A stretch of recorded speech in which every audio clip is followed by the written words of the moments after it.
Okay, hi. Hi, everyone. I'm Ohad. I'll present Omid, which is a scalable and highly available transaction processing system, and the works that we did in order to connect it to Phoenix. It is a joint work with Eddie Bortnikov and James Taylor that I'm sure that most of you know. Okay, so I would start the talk by talking about Phoenix a little bit, but I think that it's a little bit redundant for this class, so I'll just deep dive into transaction, and then I'll say why does Phoenix require transaction? Okay, why do we care in Phoenix? Why we want to connect Omid to Phoenix? Then I'll talk about Omid and about Omid and Phoenix integration, and then you'll see some experimental results, and you'll see how bad it is, or not, I'm kidding, how good it is to add a transaction processing to Phoenix.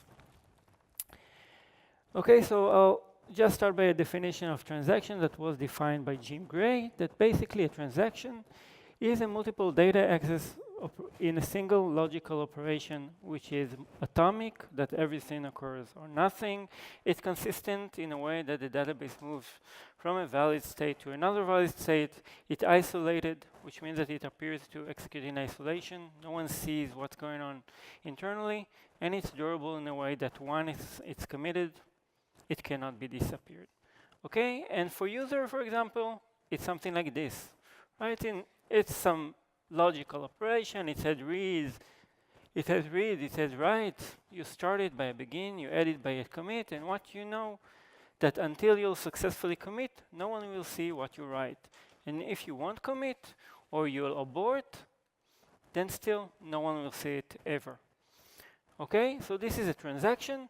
And why do we really care about transaction in Phoenix? So there are a few reasons. The first one is SQL transaction. Okay, I can just do a select on a transactional table. This will start a transaction. And then I can go, I can write, I can do another select, I can delete, do whatever I like, and no one will see it until I'll commit, and I'll successfully commit. Okay, this is one of the features that Phoenix support, and for doing that, it needs some transaction processing system. Another thing is secondary index. Okay, if I have a table and I index, and I want to write to the table, for example, key K1 with a few columns, V1, V2, and V3, then I want to update my index, okay, for example, that will point from V1 to K1 in an atomic fashion. I want it to be atomic. I don't want to get into a situation that I have information in the table and not in the index, because if someone will go and will read from the table and will find it, and afterward it will go to the index and won't find it, then it will be an invalid situation, right? The other way around, also not a good situation. If someone will come and read from the index and will find this info and will go to the table and won't find it there, then I'll also get some invalid situation. So it's very important that it will be consistent. Okay, so as Vincent showed this morning, basically there is a non-transactional solution available. In Phoenix, they did a great job, and it's working. The thing is there are a few problems. The first one is the server-to-server RPC. Okay, they're doing a server-to-server RPC. They might be getting to a situation that they are out of handler, they get into deadlock, they get some non-atomic observation due to some age-based ordering, and they can also get some invalid state when they are able to write to the data table, but not to the index, due to some error or timeout or something. Okay?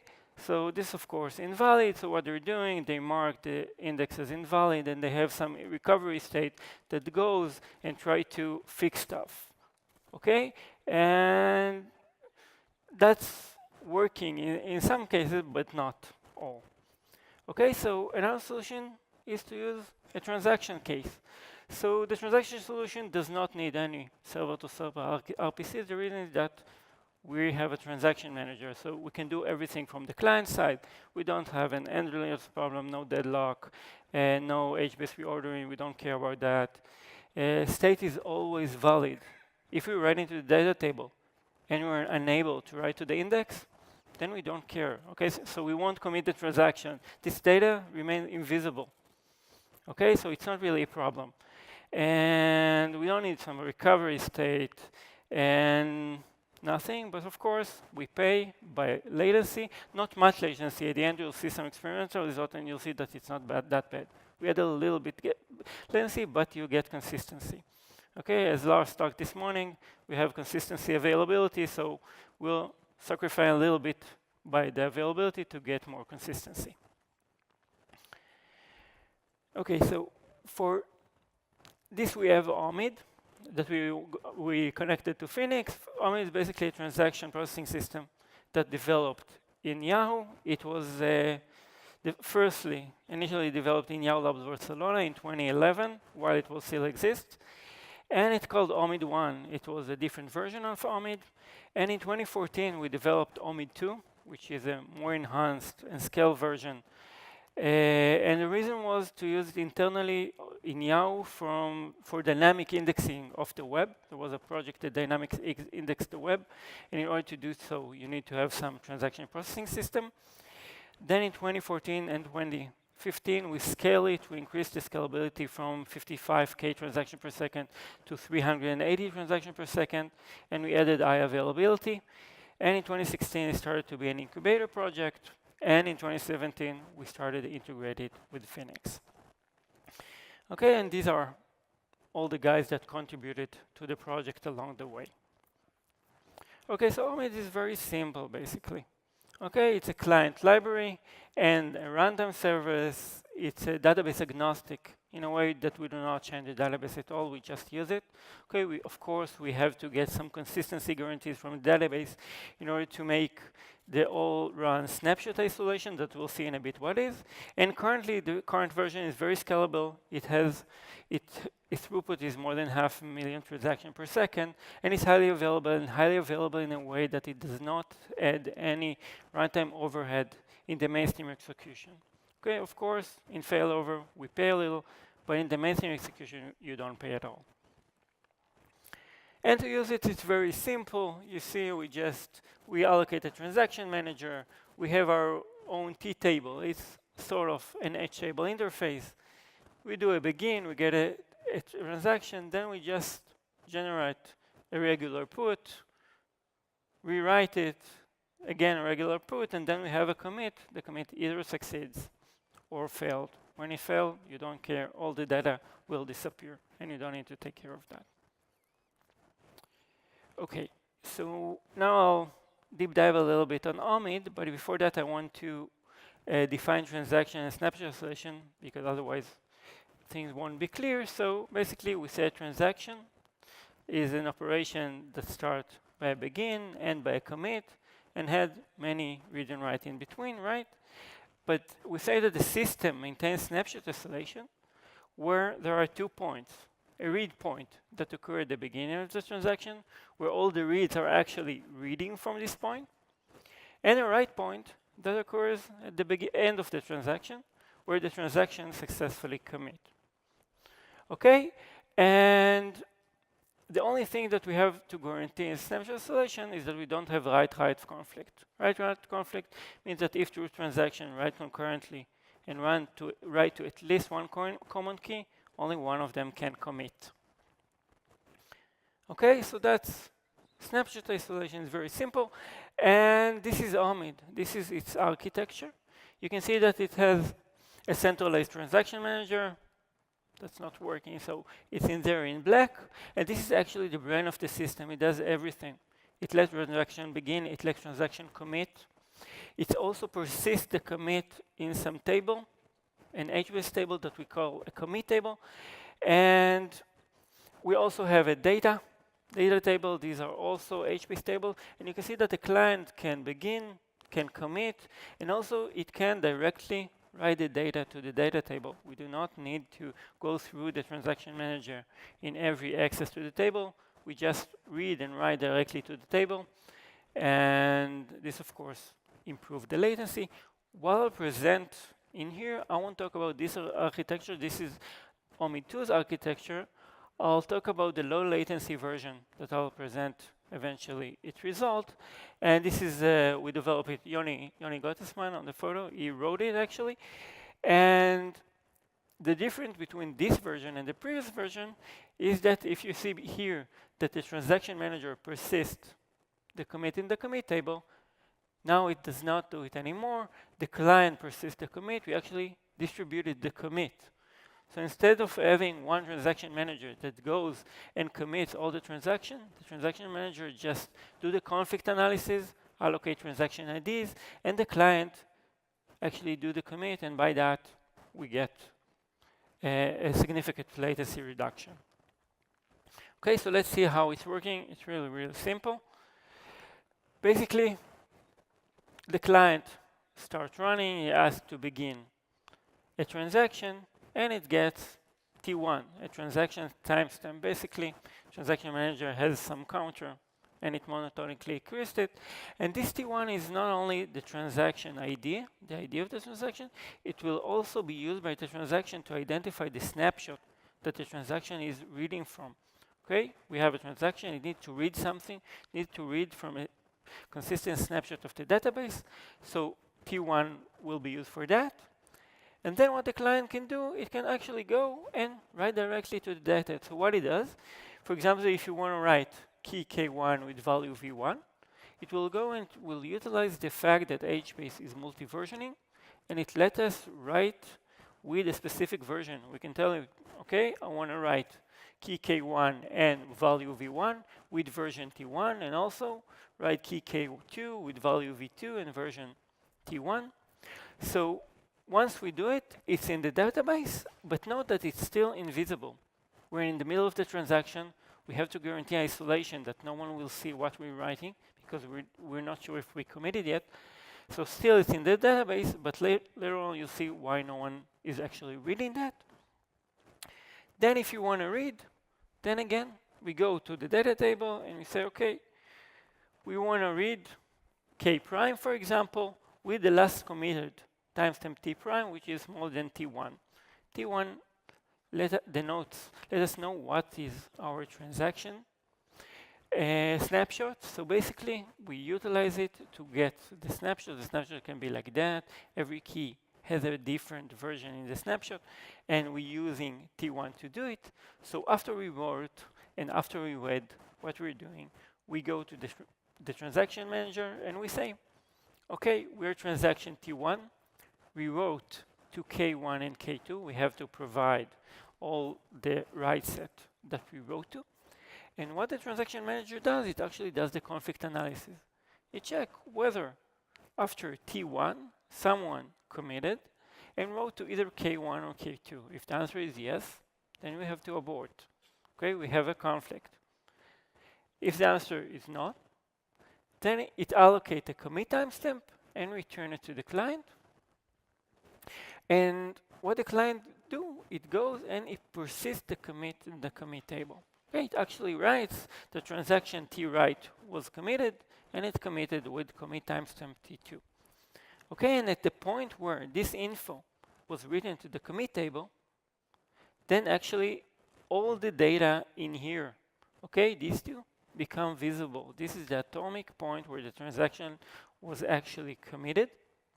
And the reason is that if a new client now starts running and it goes and start to read, then it will find this entry, K1 V1 with T1, and it can go to the commit table to check whether it was committed or not. Okay? And only when it will appear there, it will be able to do it. And that's it. That's Omid. Okay? Basically, this is how it works. It's correct. It maintains snapshot isolation. But I guess that everyone says now, okay, but every time that I want to go and read something for the database, do I need to go to some commit table and do another read? So the answer is no. What we do is an optimization step. We added a post-commit procedure that what the post-commit does, it actually go to the database and add another entry, another column. We call it a shadow cell. We need it to every cell that actually has the commit timestamp. Okay, and if now someone want to read, it will go directly to get this data, we'll find this shadow cell, and we'll know whether the transaction was committed or not. Okay, so this is an optimization step, but a very important one because it significantly increases scalability, and this is how it works. Okay, so that's basic Omid. It's durable, which is very important. The reason it's durable is that every time that we do a commit to the commit table, it stays there. This is an HBase table, and HBase is durable, so we're good. Yeah. Okay. Another thing that is very important, especially for a production system and of course for Phoenix as well, is high availability. Okay, high availability means that that a system is highly available if it doesn't have any single point of failure, where a single point of failure is a part of the system that when it stops working, then the whole system stops working, right? So let's take a look and see where the system is highly available. So if we're taking a look at that, then these blue tables are HBase table. HBase is highly available, so we don't care. The client, if the client crashes before a commit, then we also don't care, right? It crashed, the transaction won't committed. If it crashed after a commit, then the information is in the commit table, so we also don't care. The transaction was committed. Everyone can go to the commit table to check whether it was committed or not. But the problem is what will happen if the transaction manager will crash, okay? No one will be able to start a transaction. No one will be able to commit. And therefore, this is a single point of failure. So what we did in order to fix that is very, very, very simple. We just added another transaction manager, a primary, a backup. Both of them are running concurrently. And we have some recovery state that has a leader election recipe that says who is currently the leader. Okay, the backup wakes up once in a while, check whether it can be the leader. If it can, start running. Otherwise, it fell asleep. And the recovery state also maintains some guarantees about the monotonicity of the counter. But this is basically how it works. The only problem that we have in here is that there might be a case that both the transaction manager will think they are the leader. Okay, it's called split brain. And therefore, every time before the transaction manager returns a result to the client, it has to acquire some lock. Okay, and this is, of course, not something which is reasonable. We cannot hold a lock every time before we have a result because this lock is not some local lock. It's a lock in some Zookeeper server somewhere. Okay, so what we did is that we use some leases, which are time-based lock. We can imitate the lock locally. And we also, so we moved that, and we also augmented with the option that the client force abort other transactions. Okay, I will not get into this technical detail of that because it's too complicated.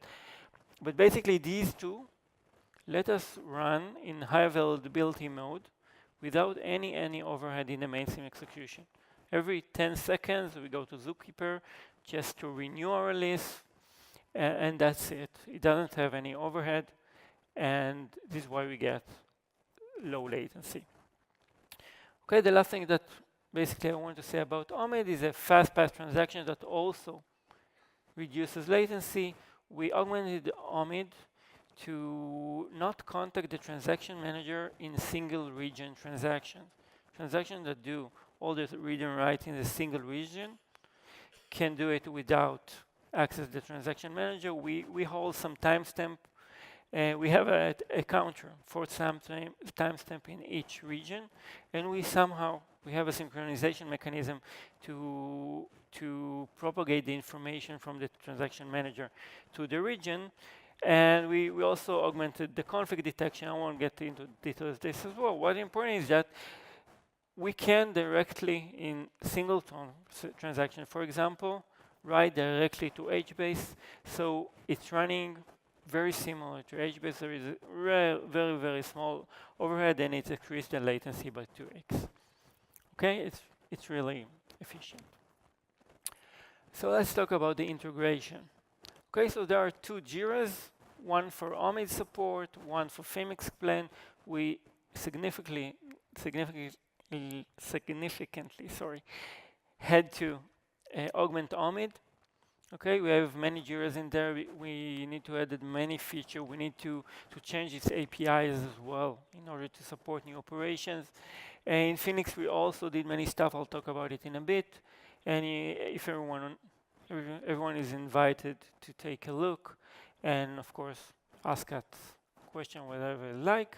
The first thing that we had to do is to create a transaction abstraction layer. Okay, Phoenix uses Tephra transaction manager. So what we had, the problem we had is that Tephra was all over Phoenix. Okay, we had many Tephra calls. So what we did, we want to create some abstraction layer that, of course, will be able to connect both Tephra and Omid to support both of them and to add future transaction managers as well. So this is the first thing that we did. In addition to that, we had to augment Omid for new scenarios that we saw in Phoenix. Okay, for example, secondary index. Okay, I talked about secondary index. How we will support atomic update. Okay, Phoenix goes and update the index. We need to somehow propagate metadata, the shadow cell information to these areas. It's not something, when Phoenix using a coprocessor, it doesn't use Omid client. So we need to somehow add this information. Another thing is on the fly index creation. This is also a thing which is very important. If I have a table, a non-empty table, and I want to create an index to this table, how can I do it? How can I identify the place where I decide to copy things or not copy things? I want to have some consistent state to do it. I will talk about it as well. And also extend snapshot isolation. Snapshot isolation basically read its own write. Transaction that writes stuff can read it. And this not goes so well with SQL. We'll see about it in a bit. So we had to add many augmentation to Omid. Very simple ones, but just to support these things. Okay, so about the creation of the index. Let's assume that I have a table, right? That I want to create an index, but before I'm creating the index, I have a transaction that's running. So I have transaction T1 that ran and committed, and T2 ran and committed, and then T3 started running. But during each one, we want to create an index to the table. So the question is, what should we do? I guess that for T1 and T2, we'll copy their data to the index, right? Because they committed successfully, the data is in the table and we can take it. But what about T3? Can we take the data? If it will commit, then it will be great. If it won't commit, then it's a problem. If it won't take and it will commit, it will also be a problem. And note that we have transactions that ran after the create index as well. And the create index procedure can take a lot of time. If the table is large, it can take hours, I don't know, days maybe. So we don't want to, freeze everything and say, okay, for this period, we don't have the option to write to the index, to write to the table. We don't want to disable the table. So what we did is, and this is something that was before as well, is that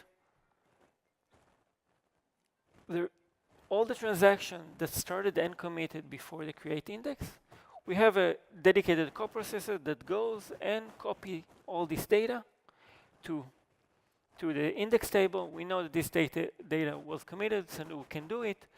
And also we augmented Omid with a fence. Okay, it's a fence in Omid, basically, and it's an operation that when you call it, guarantees that every transaction that started before this operation and wrote to the specific table will be aborted afterwards. So we get a fence in the create index which guarantees that T3 will be aborted. But at the point that we created the fence, we also launch a new coprocessor that do the incremental updates and guarantees the T4 and T5 and T6 and every transaction that will come afterwards, their data will be incrementally added to the index. Okay, so in this case, T1 and T2, we can copy their information and mark it as committed because we know that it was committed, but all the T4 and T5 and T6, the ones that after the create index, this information is not committed, so we need to somehow mark it as committed in the future. Okay, so this is about secondary index. Another thing that we have is about snapshot isolation. As I said, let's assume that we're creating a table T, and we added some entries to T. Okay, these three. And now, what we want to do, we want to start a transaction and do an operation that for each entry in the table, add another entry and increment ID by 10. Okay? So what will happen is that because snapshot isolation reads its own write, is that during the operation, we'll either get into an infinity loop, right? Because we're reading and writing. So we might read our new writes and write them again. Or we'll get to some state that we won't really duplicate the table and we'll add some more entries. Okay, so we can say, okay, let's assume that we don't read our own writes. Okay, and then we'll just add these three and that's it. Okay, but the problem is that we can have another insert now, and what this insert needs to do, it needs to get all the first three that was before the transaction and the three that was after the transaction started and duplicate all of them. So I'm reading my own write and reading my previous write. So, and this is what I want to get eventually. So what we did is called checkpoint. Basically, every time that we do an operation, we do a checkpoint, and checkpoint guarantees that we don't see writes that occur after the checkpoint, only writes that occur before the checkpoint. And we wanted to implement at the client side, we didn't want to make a RPC call to the transaction manager in every checkpoint. So what we did, we bound it by 50 checkpoints per transaction, and by that we saved the round trip to the transaction manager. Basically, the transaction manager, instead of allocate a timestamp, it allocate a range of timestamps at the beginning, and we can use it. We have a read and write pointers that help us to know where to read and where to write, and the checkpoint increment the write pointer, and of course this is a client side, just that you'll see how it works. So basically, what it does, we start the transaction, we have a read point and a write point, both of them point to T1, and now we do a checkpoint because we want to go over the database and do the insert. So we increment the write pointer to T2 by the checkpoint. Then we go read from T1, write to T2, so we don't see the new entries. When we finish the operation, we return the read pointer to T2. Now we'll do another checkpoint, increment the write pointer to T3, and do the writes, and so on. Okay, also simple, but the thing is that we stay at the client side, we don't need any RPC, so it's quite fast. Okay, other stuff that we had to do is scans. Okay, Phoenix is quite efficient. What it does, it has many coprocessors, and before returning answer to the client, it goes and it takes the data and it quite condense it. It removes a lot of information from data as a column family information and stuff like that. And the thing that Omid used to do the filtering at the server side, it used to read everything. Yeah, I know, it's not that efficient, but it used to read everything and then do the filtering. But Phoenix removed all the data that before, so we have to implement and move everything to the server side as well. And basically, that's it. So we had to do it as well. And another thing about secondary index, as you remember, when we populate the index of what was in the index, and this is data that was already committed. So we actually now go and write to a table data that was already committed, which is something that wasn't before. So we need to augment Omid with an auto commit that commit during the write, and also for incremental update. When the coprocessor goes and add new entry to the index, we had to add additional information in order to update the metadata, the shadow cell, that will be able to be efficient afterward. Some more feature, row-level config analysis, usually transaction processing, you do config analysis at the cell level, okay? For SQL, that's not the case. We needed row level. Also, config analysis free writes, okay? When we have an immutable table, when we're writing to the index, we don't need to check config analysis, but we do need this information for the metadata update. Another thing is time-based timestamp. Omid used to have an incremental counter, but for Phoenix it was very important to use a real-world timestamp because users want to take a look afterwards and understand the log and everything, so we had to do it as well. Okay, last thing that I want to show you is graphs. Basically, this graph is a throughput latency graph. Okay, the x-axis show you the throughput, the y-axis show you the latency. Of course, smaller is better. And this graph show result of a single write transaction. All transactions have only single write, and you can see basically that in red this is Omid.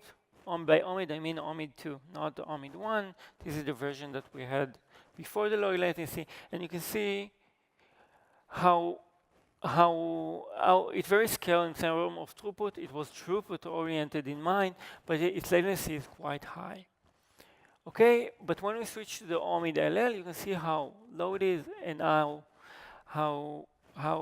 consistent it stayed. And the reason is that we actually distributed the commit. Okay, we have many clients, right? Concurrently, we distributed the commit. We have many regions to the commit table, and we can do it. And in here, in the orange part, you can see that's the fast path. It's even better in here, and the reason is that it's single write transaction, so it goes directly and writes to HBase without going and contacting the transaction manager. And this is actually the point where HBase occurs. So if I'm going and writing directly to HBase, so it will be as this orange line. Okay, so you can see what will be the overhead of going and using Omid instead of just using HBase. And if I'm moving to 5 write transactions, then you can see that Omid is far worse. In here, you can see that the latency is high, but it's still very, very good latency. Omid's fast pass work worse now because it's not singleton transaction, so we don't use it. It just have additional overhead. And also in here, when we move to 10 write transaction, then you can see how good it is, and we have around 20 milli for 10 writes transaction, which is not that bad.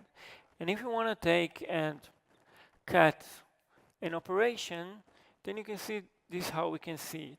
Okay, the x-axis show you the different configuration. We have here Omid, the original Omid, the Omid low latency, HBase. These are only HBase writes, Omid's fast path, and this for 10 and 5 transactions from 100K transaction per second. Okay, this is the throughput of the system. And you can see, for example, in the original Omid, how the begin and the commit were quite high, and the reason is that the transaction manager did the commit. The begin was also high because we had some dependency that the begin had to wait before all the previous commit was already persisted, so it was high as well. But now when we move to low latency, you can see how low is the begin and how low is the commit. Okay, this is because of distribution. The commit now just go, the transaction manager needs to do the config analysis, and that's it. And you can see HBase. So if I'm taking HBase in here, for 10 transaction, it's around 16 milliseconds. And if I'm doing it a transactional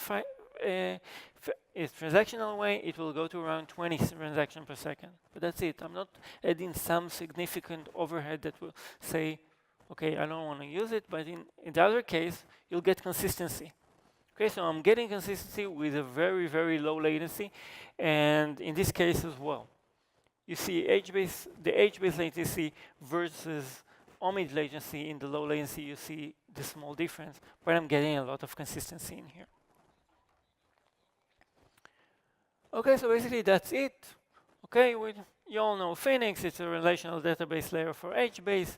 It's neither scalable and highly available transaction processing system. It's well tested, highly available, low latency, whatever. And what we did an integration of Phoenix and Omid to provide an efficient OLTP for Hadoop, which is transactional and works in low latency. Thanks, everyone.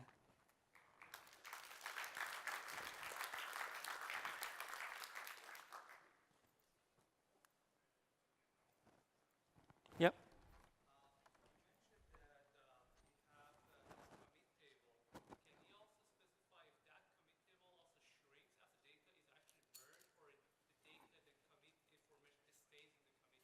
Yeah, that's a good question. Basically, after the post-commit procedure, when we update the schedule cells, we remove this information from the commit table. So the commit table during the run remains very, very small. If a client crashes, then there might be a case that information will be there, but there is a healing procedure that goes once in a while and update. But this is only for client crashes.